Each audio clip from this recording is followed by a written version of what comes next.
Hi, my name is Genesis Reese, and I'm doing this video for my Juvenile Delinquency class. This is for my term paper, and I did it on what causes juvenile crimes.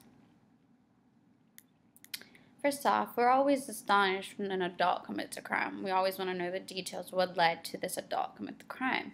When we're talking about a juvenile, it's more intriguing. We want to know everything that happened. Investigators dig deeper to try to understand why an individual would want to ruin his or her life at such an early age. They're wondering what drove a juvenile to commit such violent crimes. Most importantly, they have to understand the juvenile in order to get to the root of the problem to form solutions to prevent or reduce juvenile crimes in the future, because it's becoming something serious.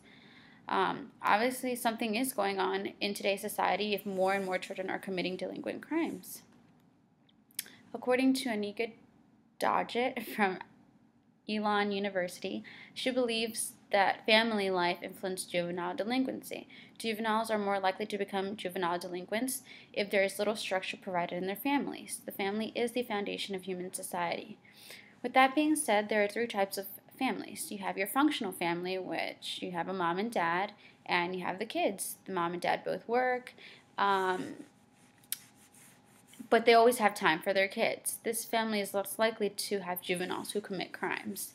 Then you have your two-parent versus single-parent household, when there's either a single mother or a single father raising the child. And normally with this, the parent has to work more, so they may get to see the child less than that of a functioning family. Therefore, the chances for a juvenile in that type of family is they could commit the crime. They could commit a crime because of the less attention that they are receiving from their family. And then you have a impact of family disruption. A kid will only react to the actions of others in the way they are taught to. If there's a lot of violence in the house between mom and dad, the kid is seeing all that. He's receiving all of it. If there's pressure between money in a household, the kid will start to worry, and if he understands, he or she understands. The reaction that these teens might have, the pressure, the stress, and the anger, is what can lead a juvenile to commit a delinquent crime. And it all sounds reasonable, right? However, what happens when a kid is born into a life that only teaches pain, suffering, cruelty? What happens when a kid grows up learning how to kill? It's scary and it's unbelievable, but there have been so many cases where you hear mass murder, serial killer, and maybe they're not juveniles, but it does exist. If an adult can do it, a juvenile can do it. We think of a juvenile committing a crime typically of a stressed family. They are stressed in the family, school problems, or mental issues. However, it goes beyond beyond mental issues. It's psychological, but it's also hard to understand the kid if he's growing up in an environment with so much hate and abuse.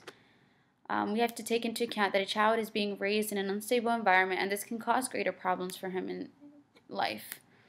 The child is being brought out to the world only hating and hurting others because that is what the parents gave them as a child. So it is likely for them to commit a crime as a juvenile.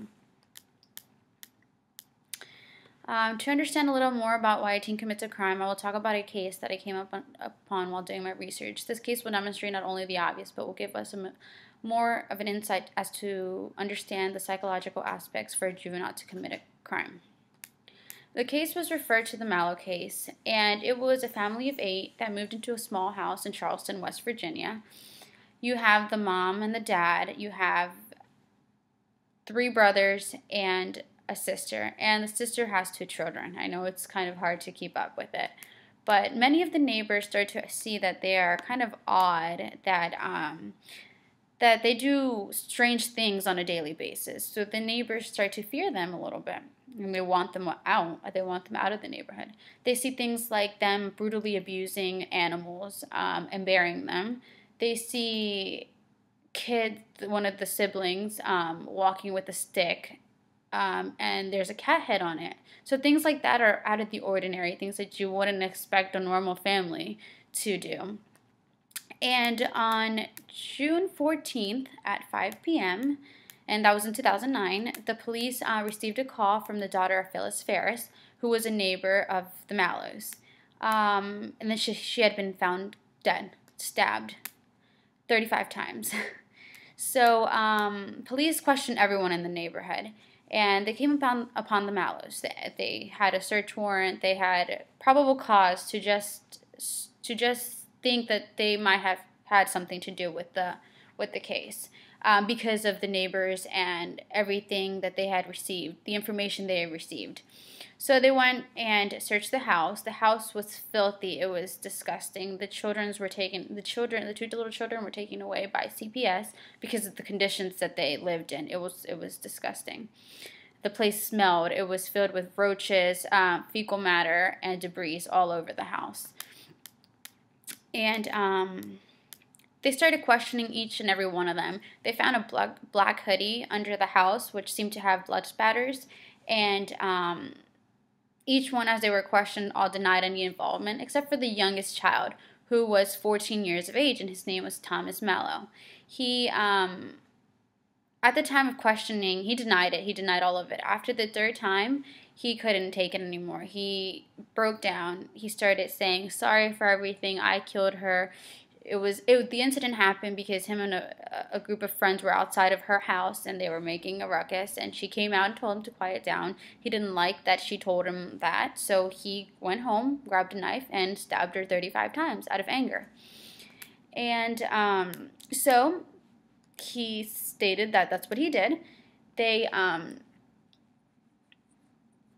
He also stated that he had been abused for years, and that he was afraid of the family. However,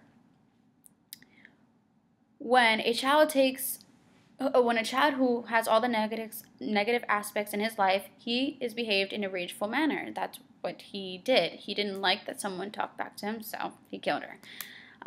The pressure all built up, so they find a target, and in this case, it was Miss Ferris, a nice old elderly lady, and he confessed to having killed her. Not only that, there was a series of incidents that occurred in that household. Basically, every member of the family was taken into custody for serious offenses. They were all arrested for murder, negligence, sexual abuse, sexual assault, and burglary. They had no care in the world of what they had done.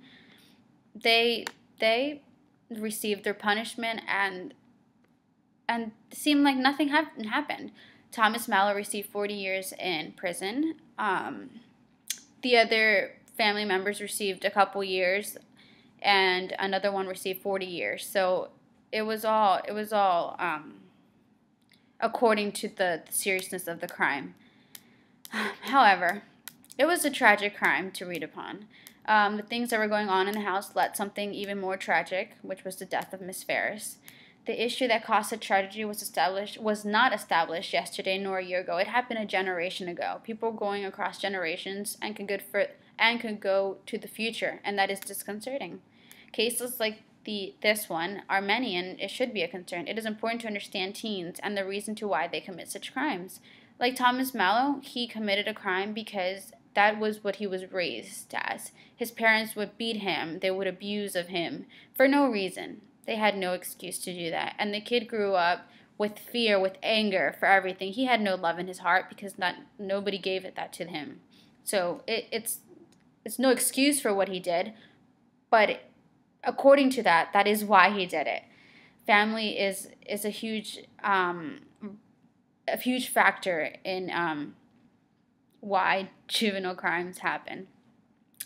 Kids will follow the example they are given by their parents. If a child is abused, they are most likely to lash out violently. They are traumatized. Sometimes life inside a family becomes a disturbing reality, and the innocent suffer the consequences, like proven in this case. And that sums up my term paper. Thank you.